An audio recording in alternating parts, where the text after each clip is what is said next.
Well, there's clearly been ongoing tensions between the rebels in the eastern Ukraine, backed by Vladimir Putin, and the Ukrainian central government.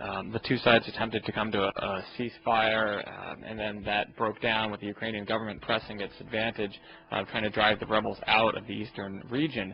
And that was the backdrop heading into this week. Then, the obvious, unfortunate, incredible tragedy and loss of this Malaysian air flight. Details are coming out by the hour, so we're not exactly sure who's responsible, but it clearly looks like it was a surface-to-air missile fired here, and the suspicion is that it's one of these more advanced Russian systems, or perhaps a Ukrainian missile system that was captured by rebels. The question is which side was ultimately responsible for pulling the trigger, and how culpable is Russia in this situation? Did they supply this weapon system to the rebels? Were they negligent in giving it to them and then not overseeing how they use it? And I think all of these questions will be swirling for some time while we try and sort out exactly what happened and who was behind the action.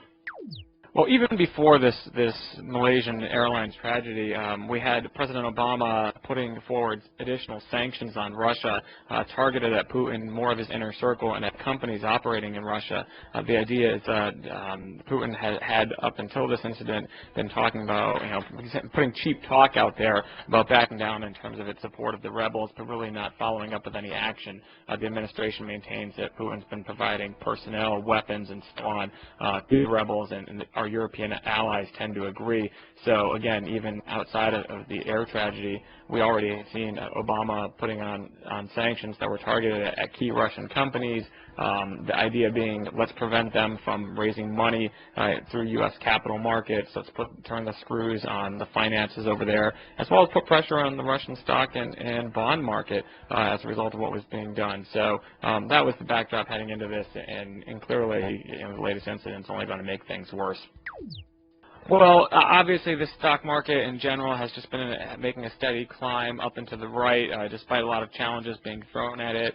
This is clearly one of the worst that we've seen, the combination of the new fighting and this airline tragedy in the Ukraine, coupled with Israel's invasion into Gaza using ground forces as opposed to just Air Force attacks.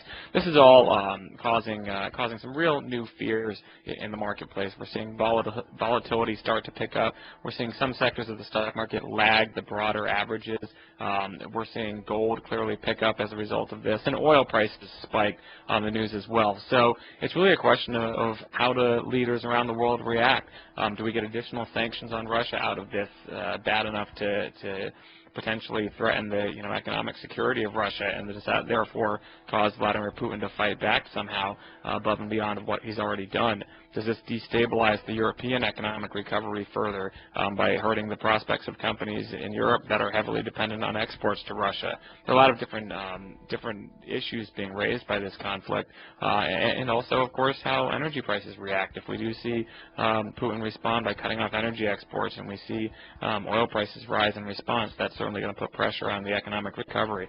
So again, there's a lot of dynamics here. There's a lot of potential outcomes, and it really does depend on who is ultimately proven to be at fault here and what the response is from the global community. So we definitely have to pay close attention as investors, because this will impact several different asset markets going forward.